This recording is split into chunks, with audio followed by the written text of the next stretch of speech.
All right, so this doc right here, this one is one of the most important pieces in your entire agency, okay? This is your service proposal template, right?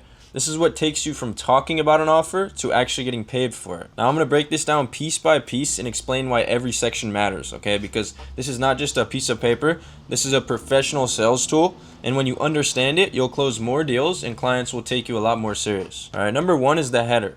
First off, right at the top, your logo, all right? Your client's name, the date, and your agency info.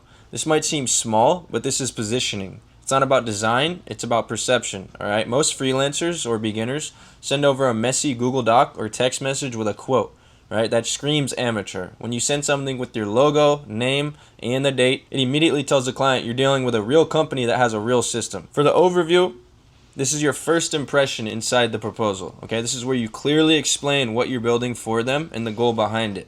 For example, we propose building a custom AI digital employee designed to qualify leads, book appointments, follow up, and answer customer inquiries. Now, this one line is everything because it positions your service as a solution, not just automation or chatbots. You're selling a digital employee, something that actually works inside their business and produces revenue. Always tweak that sentence for their niche, okay? If you're talking to a med spa, say book consultations. If it's a roofing company, say book roof inspections, okay?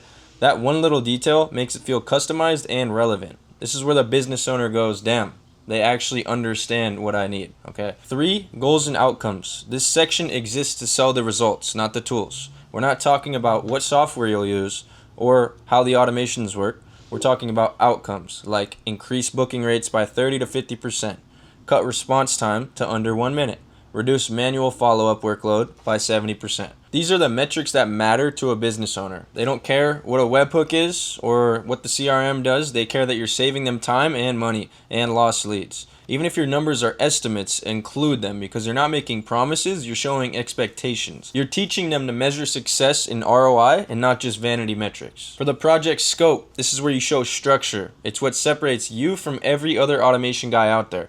You break it into 2 phases. Phase 1, which is the setup and build. Here you explain exactly what you'll do to get the system built. You'll write and customize the AI agent script and personality, you'll connect it to their CRM and calendar, and you'll set up call routing, escalation, and testing. This gives them confidence that you're not winging it and you actually have a process. All right. Phase 2 is launch and optimization. Once the system's live, you don't just walk away. All right. You monitor performance, track conversations, tweak the responses, and fine-tune the automations based on real data. This is where you justify your monthly retainer because you're not done after setup, you're improving it over time. That's how you create long-term clients. Next is the investment. This is your money section and you got to treat it like that. Okay, you list 2 things, your setup fee and your monthly maintenance. Example, setup fee is $3,000 for one-time payment. Monthly optimization is $500 a month. This shows structure, value, and professionalism.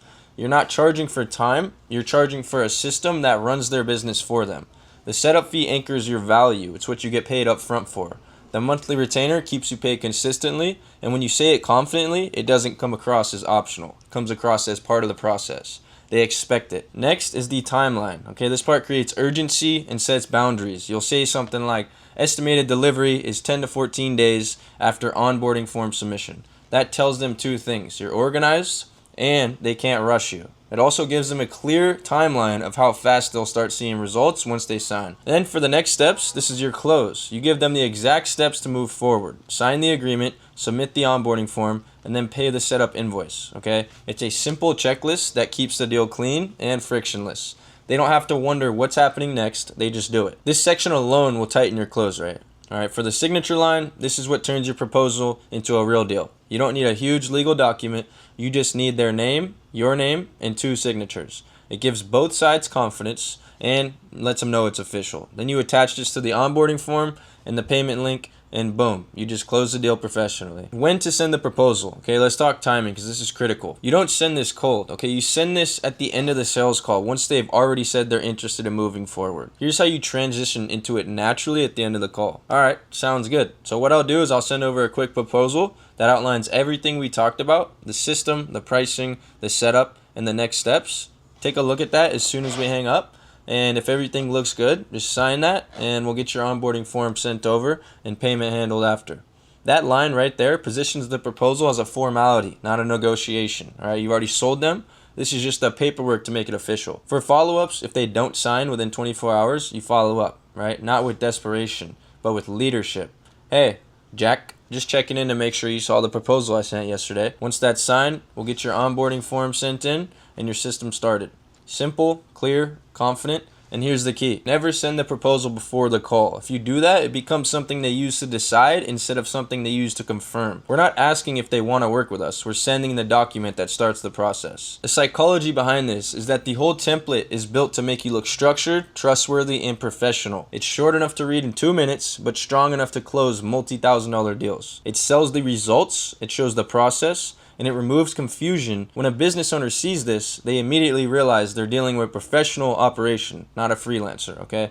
You're prescribing the solution, not pitching the service. Final notes for this are going to be once they sign, your next move is instant, okay? Send them the onboarding form and the invoice right away. Don't wait. Keep the momentum hot, okay? From there, you plug it into your CRM, start the project, and officially move from sales to delivery. That's how real agencies operate. Clean systems, clear steps, professional documents. This proposal isn't just a piece of paper, it's your closer. And once you start using it consistently, you will realize how much easier it is to win deals when you stop selling and start prescribing. When you're on your next sales call, remember, get verbal agreement first, then send the proposal, keep it simple, keep it structured, and then move fast. That's how you close deals like a real agency owner. This is your bridge between interest and income. Use it the right way and watch how fast your close rate jumps.